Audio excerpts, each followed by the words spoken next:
sebenarnya bukan thrifting yang membunuh UMKM, tapi lebih kepada pakaian-pakaian impor Cina yang hampir menguasai kurang lebih 80% pangsa pasar di Indonesia. Tapi kalaupun memang tidak bisa dilegalkan, harapan kita ini diberi latas, Pak. Artinya ada barang larangan terbatas.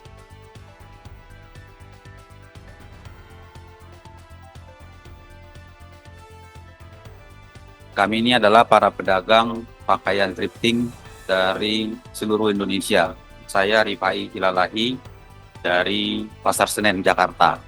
Ini menindaklanjuti pernyataan dari Menteri Keuangan yang beberapa waktu lalu menyita perhatian publik, utamanya mengenai thrifting yang akan dihabiskan ataupun akan diberangus.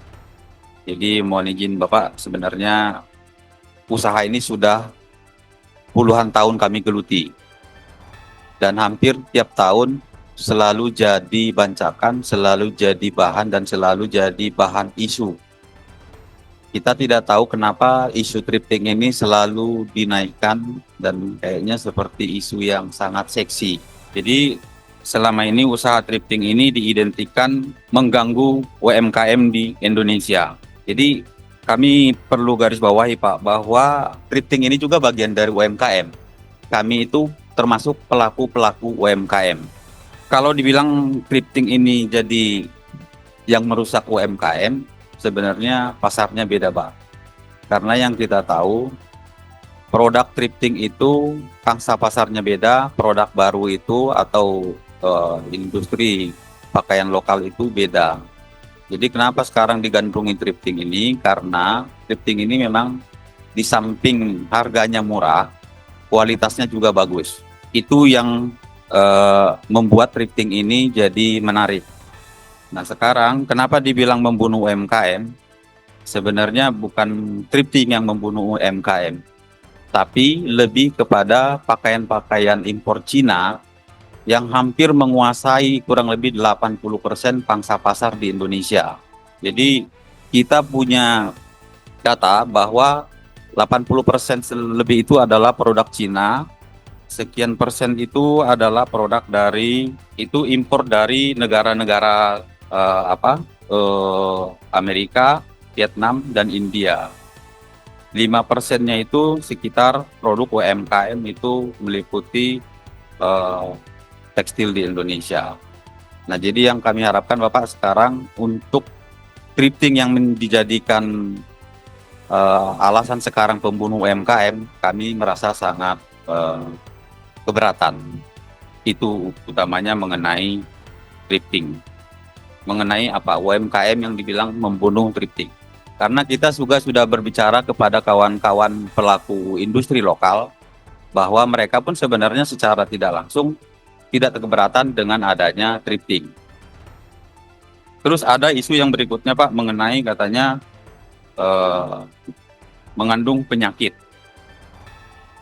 Jadi katanya thrifting ini membawa virus, membawa bakteri.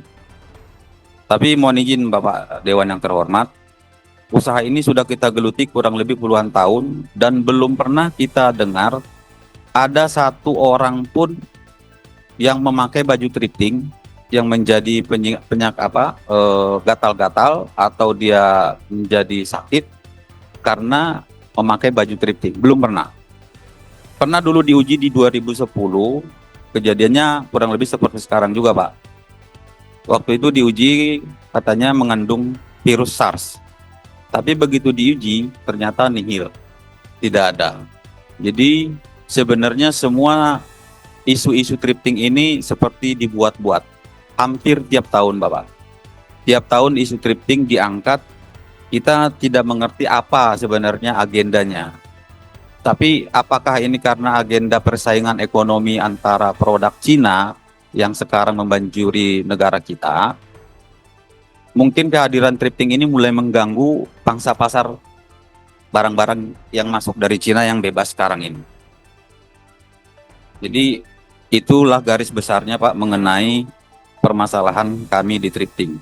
Nah harapan kami datang ke BAM ini Kami bermohon untuk ke depan apa solusi yang terbaik untuk kami thrifting ini, Pak. Yang kami harapkan ini sebenarnya seperti di negara-negara maju lainnya, thrifting ini dilegalkan. Kenapa bisa di negara maju itu dilegalkan? Kenapa di kita tidak, Pak? Karena sebenarnya kita ini hampir meliputi 7,5 juta yang berhubungan dengan pakaian thrifting. Jadi pernyataan Menteri kemarin, kalau dia memberantas thrifting dari hulunya, otomatis secara tidak langsung akan membunuh, akan mematikan kurang lebih 7,5 juta manusia. Karena semua ini yang berhubungan dengan thrifting. Jadi usaha ini mulai dari Sabang sampai Merauke, Pak. Sudah bergantung, sudah mengusahakan usaha ini turun-temurun. Bahkan kita sekolah pun kita memenuhi kebutuhan sehari-hari hasil dari thrifting ini. Jadi itu yang perlu digarisbawahi, Pak. Kita berharap solusi buat kita adalah ini dilegalkan. Tapi kalaupun memang tidak bisa dilegalkan, harapan kita ini diberi latas, Pak. Artinya ada barang larangan terbatas. Karena produk-produk lain juga ada hal-hal yang serupa, yang artinya impornya diberikan kuota dibatasi, tapi bukan dimatikan. Jadi solusinya yang kami harapkan adalah dilegalkan atau setidak-tidaknya diberi kuota, artinya dengan barang larangan terbatas.